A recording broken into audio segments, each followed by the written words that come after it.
a great job, and I hope you guys can be attentive today. And also remember, on Tuesdays, I put up those devotionals on Facebook that pertains to the lesson that I spoke that prior Sunday.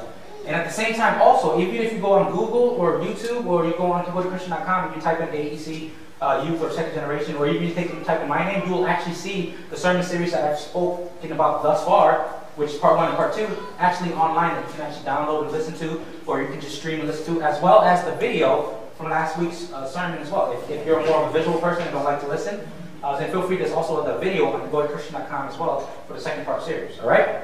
So today we're continuing what we're spoken about. But last week we talked about the patriarchs. And the reason why I spoke about the patriarchs before what we're speaking about today is because I felt like the way the patriarchs were set up, it really solidified the idea that the Old Testament was such a unique book about this one family, this one specific family. You know, and I did that specifically because I wanted you to see the relation between the beginnings of the Old Testament into the beginnings of the New Testament. All right? Today, what we're going to be talking about is something that's real simple. Something that you, for the most part, should already know. All right? But I want to be able to approach it in a way where you can view it in a different way. The same topic, the same ideas, the same theme, but I want you to view it in a certain way that, again, reiterates what we spoke about last week and how the Lord reveals himself through these Old Testaments and these scriptures. All right? And again, these PowerPoints I'm going to post up on Tuesday as well, just in case you want to review that and go over that. All right? Now, obviously, the first thing we talked about was the background. The second thing we talked about was the patriarchs, which is the father. Right? Patriarch means father, okay? And we've seen how Adam related to the New Testament and Jesus. Let's go through that one more time. Does anybody remember? Adam and Eve had 3 sons. Seth, Cain, and Abel. And who was Seth? The what? The forgotten son. Seth. Nobody knows about Seth. But Seth was the forgotten son. Seth was actually born, he was the youngest. He was born after Cain and Abel had the whole murder issue. Alright? And then Seth was great grandfather of who? Noah. Very good. Now, as you guys know, Noah built that big ark, put a whole bunch of animals in it, the flood came, killed everybody, right? And then Noah was, again, in charge of repopulating the earth. Now, how is Noah related to the next person?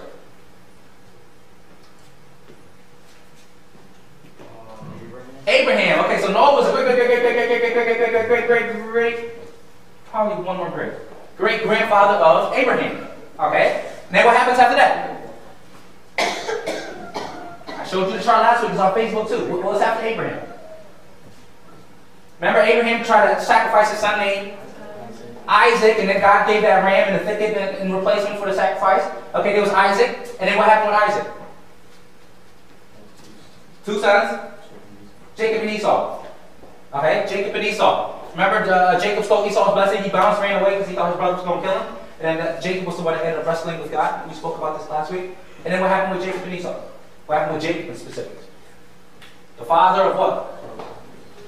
The father of the 12 patriarchs, right? Which is the leaders of the 12 tribes of Israel. Out of those 12 people, 2 of them were specifically important. One, his name was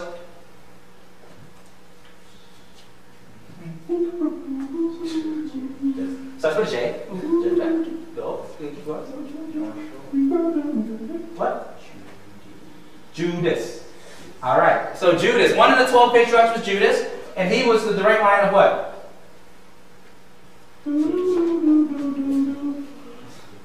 Boaz, David. Boaz, Ruth, then down to David. And then remember, there's a guy named Levi, who's the great-grandfather of who? Of Moses. Okay? And then obviously we all know that Jesus is in the direct line of David, right? So technically when you look at it for a long run, they were all quadruple cousins and great-grandfathers and stuff. So you see that relation between Adam and Eve all the way to Jesus. Okay? And the reason why we went through that quick family tree is that I wanted you to look at the Word of God not just as separate books that had no relation to each other, but they were books about a specific family line that led and for the coming of Jesus. So God revealed himself through a specific family in which he blessed the birth of his son. All right? Now today we're talking about what? It's right there in front of you. Right there in front of you. What are we talking about today? Somebody read. Somebody can read? Beginnings. The beginnings. Oh, very good. Thank you. For the person in the back that knows how to read. We're talking about the beginnings. Everybody knows what beginnings I'm talking about. What am I talking about? The beginning. That's exactly what I'm talking about. That's the best way you can explain it. We're going to be going over the beginnings and how the Lord created the earth and stuff like that, and then even in the beginnings of humankind, which is Adam and Eve. And we're going to be talking about different concepts. We're going to be going over and we're going to read it again together. We're going to read it together, all right? Where's my Bible? Oh, right there. We're going to read it together, right? And we're going to read about things that you already know. I'm not saying anything new today, but I want you to be able to approach it and look at it in a different way. Same thing, all the stuff you already know again, but we're going to look at it a different way. I know I forgot to tell somebody to go grab the Bibles in the other building, but that's all right. I'll just read it with you guys. All right? If you guys have your Bibles, you can open up. If you don't, feel free to follow up here. Oh, and two, by the way, guys, look around. If you see any of those Bibles that's supposed to be in that bin, make sure you grab it, because we're missing a couple Bibles from that bin.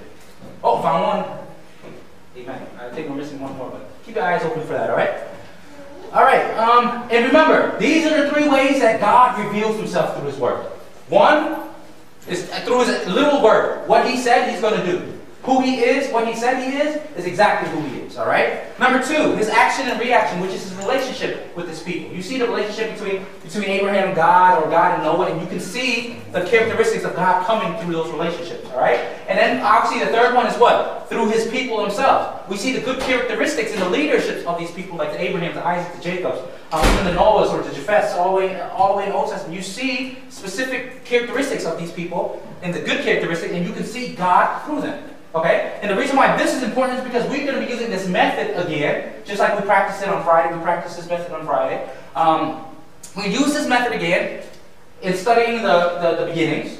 And then we're going to see again how does God reveal himself through his word. And then we're going to see how God revealed himself through his relationship with his people, which in the beginning we're talking about Adam and Eve. And then we're going to talk about how God revealed himself through his people and their characteristics, like in Adam or in Eve, okay, or even down into Noah. All right, you will see God through these things. We're using this technique, again, to study the beginnings. All right, and for you guys that were here this past Friday, I asked them for a couple of examples in the Old Testament, and we would use this technique to find characteristics of God in the Old Testament. And we're going to continue to do that today.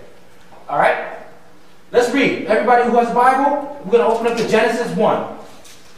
And what I'm going to be reading today, again, you guys know this stuff.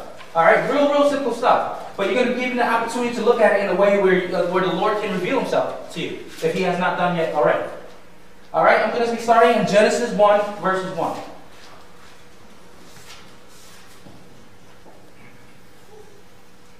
Okay, it says, Genesis 1:1. In the beginning, God created the heavens and the earth. Now the earth was formless and empty. Darkness was over the surface of the deep, and the Spirit of God was hovering over the waters. Okay, and then God said, let there be light, and there was light. God saw that the light was good, and he separated the light from the darkness. God called the light day, and he called the darkness night. And there was evening, and there was morning on that first day. So again, on that first day, what did God do? He created the heavens and the earth. The heavens, obviously, people will interpret as being the stars and the galaxies and stuff. And obviously the earth, which is a big old rock that floats that we stand on, right? And then he creates light, all right? The funny thing is that when you really think about it, let's stop and pause right there really quick. When you really think about it, out of all the things that God created first, you know what is amazing to me? Is the light itself. And he counterbalances that light, because in the very beginning, he said in verse 2 what? God created the heavens and the earth, but what was wrong with the earth? It was dark and formless. It was void. It probably just a big puff of black smoke for all we know. Okay? And because he saw that, he needed to counterbalance it. Like, listen, my creation can't be just void and formless and dark. I need to create light. So he created that light, obviously, to rid of this form of darkness and void. But the crazy thing about this darkness and void, we will mention later on when we finish reading the rest of these passages. All right? That's day number 1. So heavens, earth, and then light.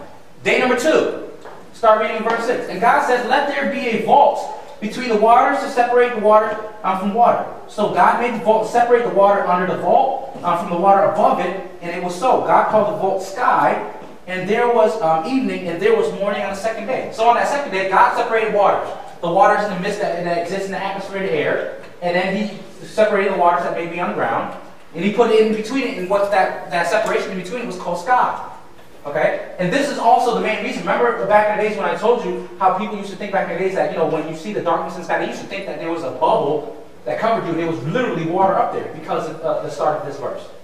Okay? And some people today still believe that. They believe that, all the darkness you see at night, that's because you're underwater. And all that's underwater. You're under basically a snow globe. That's how they believe. That's what a lot of people believe. Until this day, they still believe that. And it's all according to verse 6. So day 2, again, he creates sky to separate the two waters. But for us, obviously, it's the water mixed in the atmosphere and the water in the ground. Let's go to day 3, verse 9. And God said, let the water under the sky be gathered in one place, and let dry ground appear, and it was so. So God called the dry ground land, and he gathered waters, and he called it seas. And God saw that it was good. Okay? And then he wasn't finished there, right? So there was land and seas, and verse 11 says, God said, let the land produce vegetation, seed-bearing plants and trees, okay? On the land that bear fruit with seed in it according to its various kinds, and it was so. The land produced vegetation, plants bearing seeds according to their kinds, and the trees bearing fruit with seed in it according to their kind. And God saw that it was good, and there was evening, and there was morning on that third day. So on the third day, God created the land, come out of nowhere, dry land, the seas, and obviously when there's water, ground equals vegetation. So there was vegetation there on that third day. Fourth day, let's start verse 14. And God said, let there be lights in the vaults of the sky to separate the day from the night, and let them serve as signs to mark sacred times and days and years. And let there be lights in the vault of the sky to give light on earth, and it was so. God made 2 great lights. The greater light to govern the day, and the lesser light to govern the night. He also made stars. God set them into the vaults of the sky to give light on the earth, to govern day and night, and to separate light from darkness. And God saw that it was good, and there was evening, and there was morning on that 4th day. So on that 4th day, we say that he did the suns, the moons, which is what governed the days and the nights, and then obviously the stars, right? 5th day, verses 20. And God said, let the water teem with living creatures, and let birds fly over the earth and across the vault of the sky. So God created the great creatures of the sea, and every living thing in it, with which the water teems and that moves about in it, according to their kinds, and every winged bird according to its kind. And God saw that it was good. God blessed them. Be fruitful and increase in number, and fill the waters and the seas, and let the birds increase on the earth. And there was evening, there was morning, on that 5th day. Okay, so now we're through the 5th day. You see that there's creatures in the water, creatures in the sky. So now you have birds and types of fish. All right? 5th day. Now the 6th day, verses 24. And God said, let the plant produce living creatures according to their kind, the livestock, and the creatures that move along the ground, and wild animals, each according to its kind, and it was so. God made the wild animals according to their kinds, the livestock according to their kinds, and all the creatures that move along the ground according to its kinds. And God saw that it was good. Then God said, let us make mankind in our image, in our likeness, so that they may rule over the fish in the seas, the birds in the skies, over the livestock, and over all the animals, and over all the creatures that move along the ground. Let's continue. So God created mankind in his own image. In the image of God, he created them, male and female, he created them. Okay? He created them. God blessed them and said that be fruitful, increase in number, fill the earth and subdue it, rule over the fish of the seas and the birds of the sky, and over every living creature that moves on the ground. Then God said, I give you every seed-bearing plant in the whole face of the earth, and every tree that has fruit in it, they will be yours for food, and to all the beasts of the earth, and all the birds in the sky, and the creatures that move along the grounds. Everything that has breath in it, I give every green plant for food, and it was so. God saw that he had made it, it was very good, and there was evening, and there was morning on the 6th day. So obviously there go the 6 days of creation, and what happens on the 7th day, which is probably one of the most important days, God said that he rested, because he wanted to keep that for holy activity. Okay? But now if you were to look at this list of things, there's a couple of things that caught my eye when I was reading this. Okay? When I was younger, and you know, youth ages and even younger middle school ages, I read it for what it was, and I saw, okay, point 1, point 2, point 3, point 4, point 5, point 6, I see all the 6 days he created this. All of these things. But when I really started to read it, not until I got into college, I started to see like, whoa, there are certain words in there, there are certain things in there, it's almost certain hints in there that almost takes out the logical thinking of man. Okay? For instance, what was the one thing that God repeated every day? What did he say? Well, the one repetition that he continued to repeat every day. What you said? It was good, okay, and then what did he say right after that? It was good. Morning and evening, right? God said it was good in morning and evening, right? But when you really think about it, morning and evening, how is that possible when he didn't create the suns and the moons, or anything like that. Because remember, the suns and the moons and stuff that didn't come until day 4. It didn't come until day 4. Because he said, I created the suns and the moon in order for you to do all these special calendars. And so that's where all the calendar and the timing came from, the suns and the moons. They are there to govern the day and govern the night. So God said that there was evening and then morning. How was there evening and morning before he created the suns and the moon? Because if you ask us, any logical man will think, in order for us to know it's morning, we see the sun rise, and we know it's evening when the sun falls. So now when you really think about it, you're like, man, there's something in there that just doesn't seem right. And the reason why it doesn't seem right is because we have the attitude of looking at the Word of God with our logical eyes. And remember, I said months ago that what? A God that is spiritual is a God that does not need logic. Spirituality is lacking logic. There's absolutely no need for logic in spirituality. But naturally, as human beings, we automatically add logic into that. So when we see that very first day, oh, there was evening and then there was morning. I know you lied, God, because you said that the sun and moon didn't come until the 4th day. That's how we think. That's how we think. But you know what the truth of the matter is this. That God does not need the sun and the moon to make evening and night. Okay? When you think about it, God was the one that allowed the sun and moon to govern the days and the night. God was the one that created light. For us, we say that what? Light comes from 2 different sources. Electricity or a light bulb, or it comes from the sun. Right? Logically? But that's not where light comes from. Light comes from God. God gave the sun the light. Okay? Even the very first day before the sun was even created, what did he say? I made the heavens and earth, and I made light. And he made light first and foremost because he needed to counterbalance that form, darkness, and void that existed on that earth.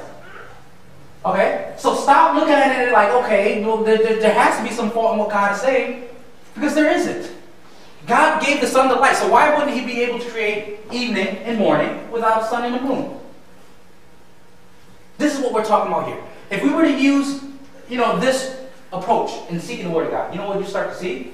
You'll see that after reading this with this approach, you'll see, man, God is not a human, logical God. He is an all-powerful, majestic being way out of our realm. And for us to define God with human words and to think of God with human logic defeats the purpose. Okay? That is the point. The creation obviously can be taken literal. God created what you say, bam, just exactly how he said it. Okay? But if you look at the creation, you will see how powerful it truly is. And when you look out there in nature and you open these doors, there's absolutely no reason why you can look at nature and say that God doesn't exist. How is that even possible? How is that even possible? Okay? Just through these verses in itself in chapter 1, it tells you many things about God. He's all-powerful, out of human realm. Okay? And he's a man of his word. Okay? And you know what the crazy thing is? And in philosophy classes, they teach you the same thing. It's the philosophy of complex beings, right? They tell you this story about this dude. He's walking along the beach, right? Just imagine that there's nobody else that exists, just him. Walking along the beach, nothing else exists, right? And while he's walking, he sees a watch on the floor. All right? Now for him, again, nothing else exists. He probably doesn't even know where watch is, obviously.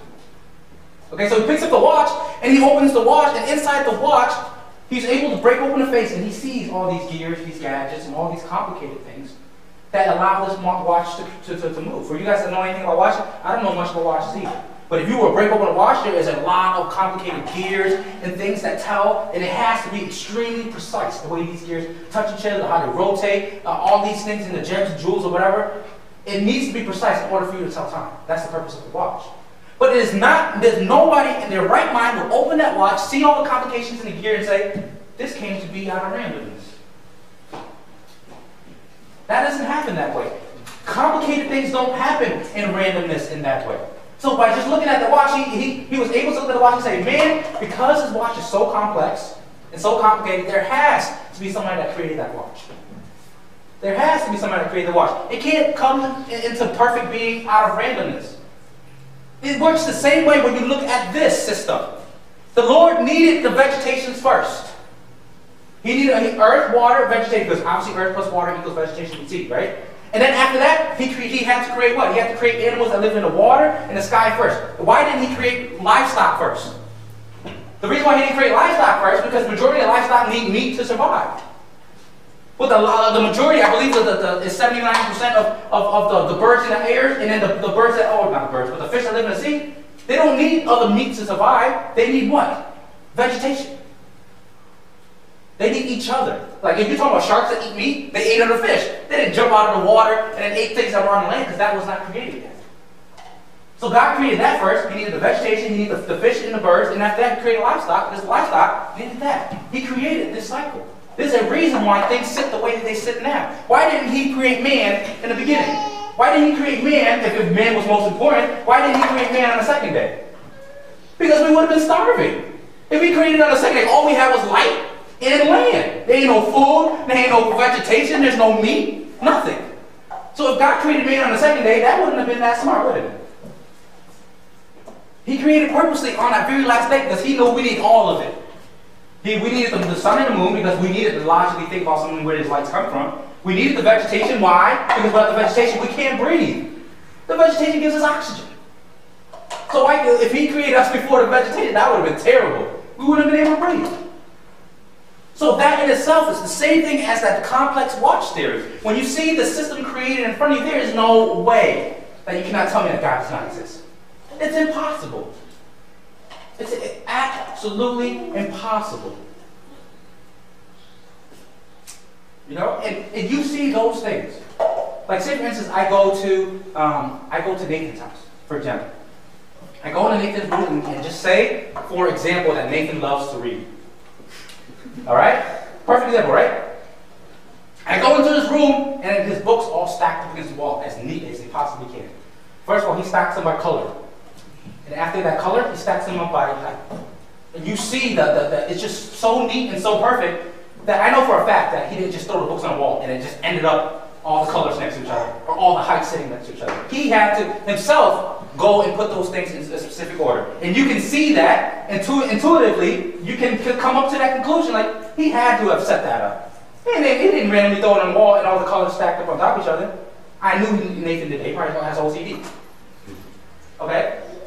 And because of that, we're like, there has to be somebody behind the system.